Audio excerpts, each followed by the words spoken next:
Higit 200 ambulansya ang ipinamahagi ng Philippine Charity Sweepstakes Office sa iba't ibang lokal na pamahalaan sa bansa. Ayon sa PCSO, pagtupad ito ng kanilang layuning mailapit ang serbisyong pangkalusugan, lalo na sa mga mahihirap na komunidad.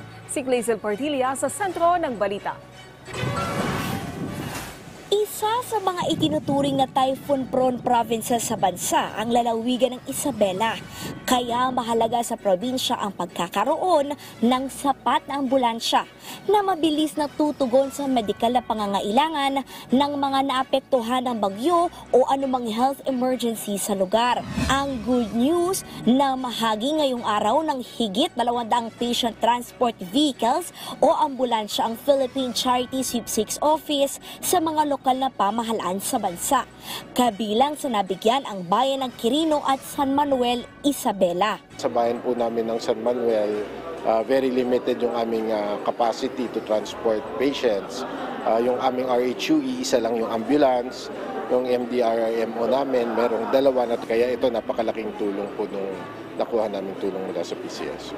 Sabi ni PCSO General Manager Mel Robles, ang kanilang pagbibigay ng ambulansya ay pagtupad sa kanilang layunin na mailapit ang serbisyong pangkalusugan sa mga Pilipino na nasa mahirap na komunidad, liblib na lugar at tinamaan ng gulo. We hope sa pamamagitan nito ay maibaba natin ang serbisyo ng pamahalaan sa lahat ng mga mamamayan. Yung kumpleto po ito, mayroong stretcher, may oxygen, mayroong device for getting the BP, at may wheelchair pa. So more or less the basic things na kailangan ay naririto po. Hindi po lahat ng mga nagpapa-schedule ay amin po napapaunlakan ng slot dahil nga po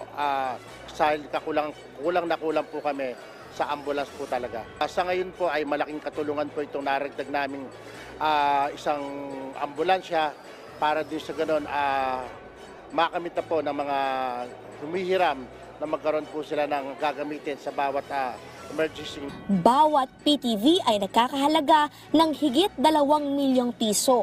Sa susunod na taon, target ng PCSO na makapagbigay ng higit 1,000 ambulansya. Dodoblehin rin sa 4 na bilyong piso ang charity fund.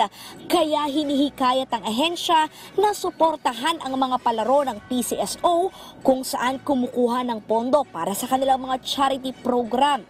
Sa harap ito ng paglitaw ng mga iligal na palaro na hindi na nga nagbabayad ng buwis, hindi pa tumutulong sa kapwa.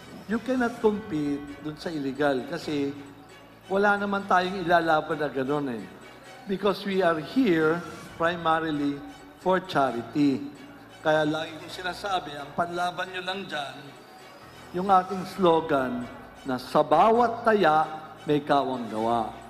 Importante po yan. Samantala, kasunod ng hacking incident na nangyari sa Facebook account ng PCSO, tiniyak ng ahensya na iniimbestigahan na ito at hindi na mauulit.